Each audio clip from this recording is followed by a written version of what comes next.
વિજયાદશમીના પર્વ પર રાષ્ટ્રીય સેવક સંઘમાં શસ્ત્ર પૂજન, પથ સંચલન સહિતના વિશેષ કાર્યક્રમોનું આગવું મહત્વ છે।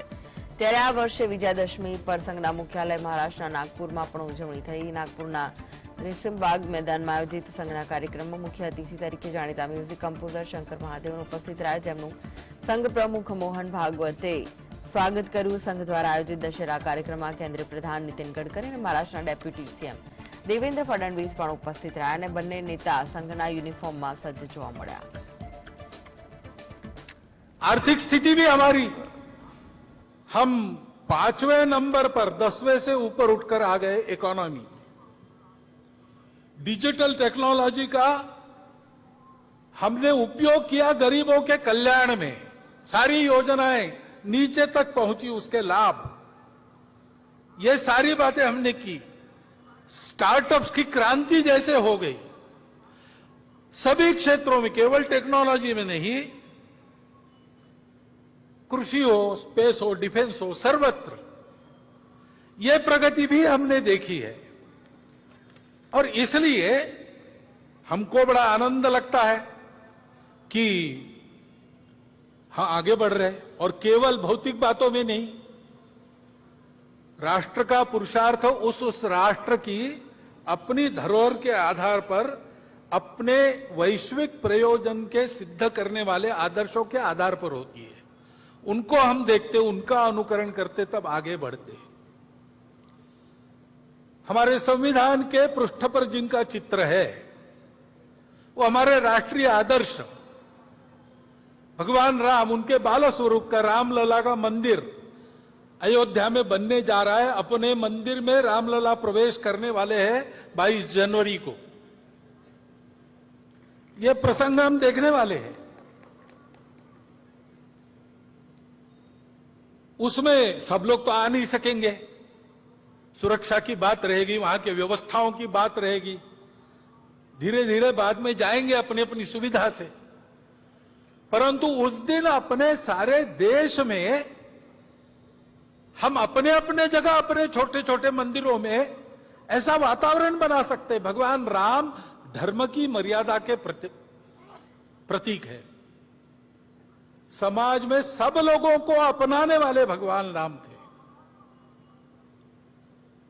भगवान राम करुणा के प्रतीक है। इन सब बातों को ध्यान में रखते हुए ऐसा आत्मीयता का, सर्वसमावेशकता का, समरसता का, प्रेम का, स्नेह का वातावरण, धार्मिकता का वातावरण सर्व देश में बने, ऐसे छोटे छोटे कार्यक्रम अपने जगह पर तो हम कर ही सकते हैं। परंतु ये सारे प्रसंग भारत का एक अमृत काल देखने का सौभाग्य हम सबको मिला है, और इसलिए शताब्दियों की संकट परंपरा को पार हमने किया है और हम आगे बढ़ रहे हैं, ऐसा ध्यान में आता है। हमने सदाचार, अहिंसा की शिक्षा देने वाले भगवान महावीर जी का 2550वां वर्ष हम संपन्न कर रहे। हिंदवी स्वराज्य के संस्थापक छत्रपति शिवाजी महाराज, इनका 350वां वर्ष हम संपन्न कर रहे। महर्षि दयानंद सरस्वती, जिन्होंने अंग्रेजों के गुलामी से मुक्त होने के लिए, योग्य बनने के लिए हमको फिर से अपने मूल की ओर खींचा और उसकी स्पष्ट और यथार्थ कल्पना दी। रूढ़ी कुरीतियों को बाजू रखकर वास्तविक अर्थ क्या है वो बताया। उनका 200वां वर्ष हम संपन्न कर रहे। ऐसे ही रानी दुर्गावती, भारतीय महिलाओं की शक्ति, उद्यम, साहस, धैर्य, बुद्धि, शक्ति, पराक्रम, प्रशासकीय कुशलता, प्रजाहित दक्षता, इसका परिचय देने वाली, उनका 500वां वर्ष। और साथ साथ भक्ति का परिचय देने वाली संत मीराबाई, इनका 550वां वर्ष। ये अभी हम संपन्न करने वाले हैं, आगे उनका वर्ष है। ऐसे ही अपने राजनीतिक प्रशासन की कुशलता के साथ साथ, प्रजाहित दक्षता के साथ साथ, जो अपने जीवन को सामाजिक विषमता के निर्मूलन के लिए लगा चुके, ऐसे कोल्हापुर के छत्रपति शाहू महाराज का, उनका भी 150वां जयंती वर्ष हम मना रहे। अभी अभी हमने संपन्न किया, तमिलनाडु में एक संत हो गए, वल्ललार जी, श्री रामलिंगम वल्ललार जी। उन्होंने अपने जवानी से ही स्वतंत्रता की अलग समाज में जगाना प्रारंभ किया। उन्होंने कहा कि हमारे देश में जो दरिद्रता दिख रही, भूखे लोग दिख रहे, वो अंग्रेजों के गुलामी के प्रतीक है और उसका उपाय मैं करूंगा। तो उन्होंने पहले अन्नदान प्रारंभ किया।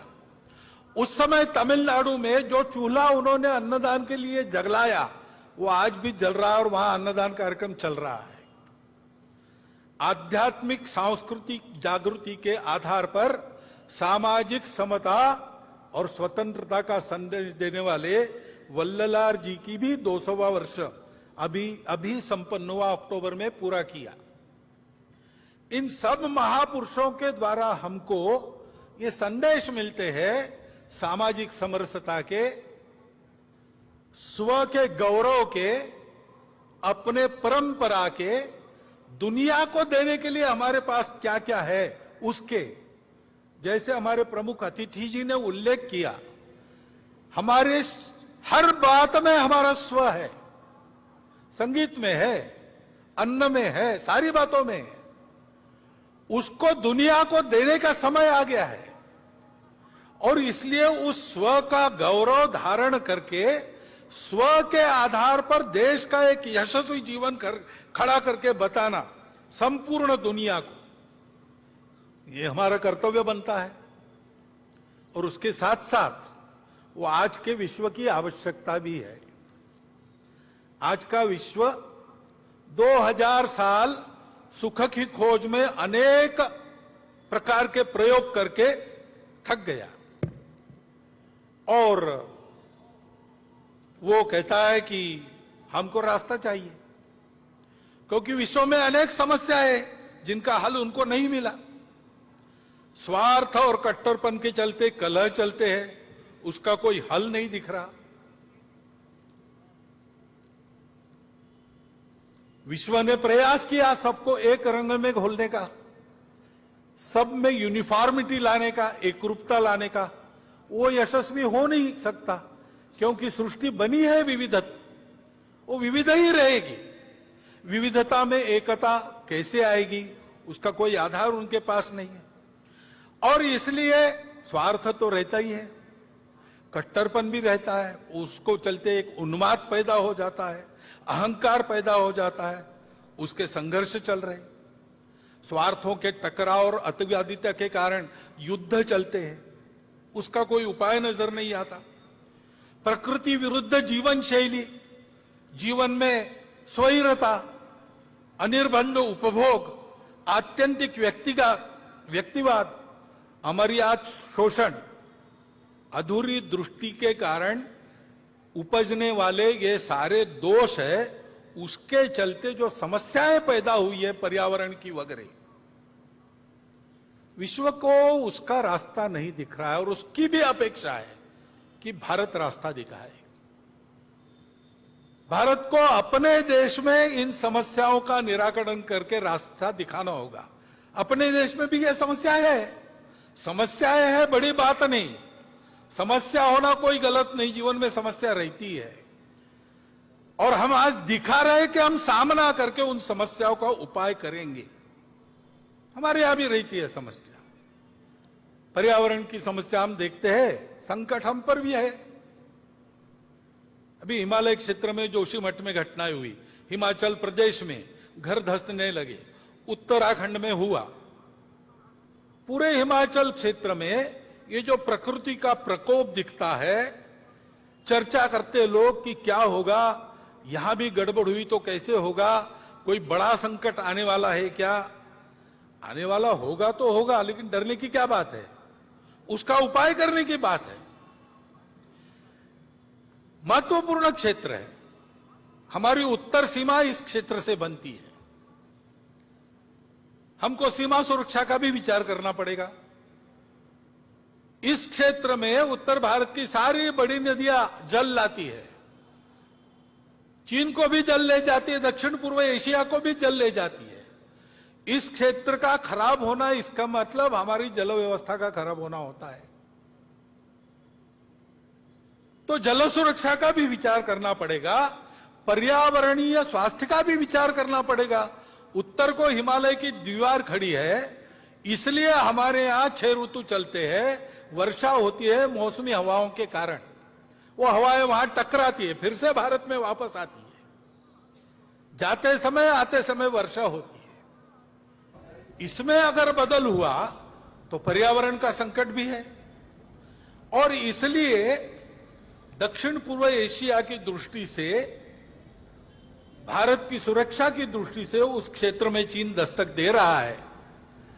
जल सुरक्षा, पर्यावरणीय सुरक्षा, सीमा की सुरक्षा, कुल मिलाकर अपने देश के स्वास्थ्य के लिए उस हिमालय क्षेत्र का एक क्षेत्र के नाते अलग सा विचार करते हुए इसको कैसे